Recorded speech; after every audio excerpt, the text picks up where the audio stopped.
Habari za saa msikilizaji wa Mangu TV. Karibu katika kipindi chako pendwa cha Jamii Mpya, na leo utakuwa nami Jazaka Rajabu kwa ajili ya kukupa mambo mbalimbali yanayoendelea katika jamii. Mimi nitakwenda kukujulisha ama nitakwenda kufahamisha vitu mbalimbali ambavyo vinatokea katika jamii yetu, haswa katika wananchi ambao wenyewe wana uhitaji wa maalum. Ukizungumzia uhitaji maalum, tunazungumzia vitu ambavyo vinastahili katika jamii. Ukiangalia kwa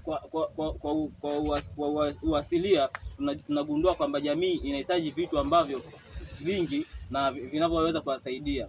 Ukiangalia katika swala zima la miundombinu huwa ni jambo ambalo linatakiwa kutekelezwa na serikali. Serikali inataka kutekeleza nini? Inataka kujenga vitu mbalimbali ambavyo vinaweza kuwasaidia wananchi kujikwamua katika kiuchumi.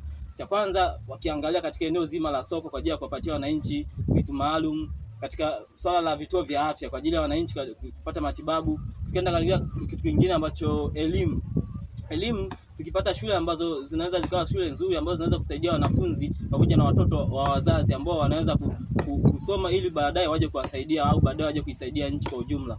Kwa hivyo ni baadhi ya vitu ambavyo jamii inavihitaji ili iweze kufika mbali ama iweze kujikwamua katika kiuchumi ili iweze kufika mbali. Kwa hiyo mimi hapa nitakwenda kuongea na baadhi ya mwananchi ili niweze kujua kwamba yeye anahitaji nini na yeye katika chako pendwa cha Jamii Mpya. Na leo nipo katika kijiji kimoja hivi cha Kazole kinachopatikana mkoani Pwani, na leo nipo na mwananchi mmoja tukienda kuzungumzia mambo mbalimbali ambayo yanaendelea katika jamii anayoishi. Nipo karibu naye hapa tukizungumza mambo mbalimbali ambayo yanaendelea katika hiki kijiji. Habari yako? Salama kabisa, vipi hali? Salama. Kwa majina unaweza kufahamu kama nani? Kwa majina naitwa Ahmed Shabani, mkaa Kazole. Katika hiki kijiji kumekuwa kuna mambo mengi ambayo yapo.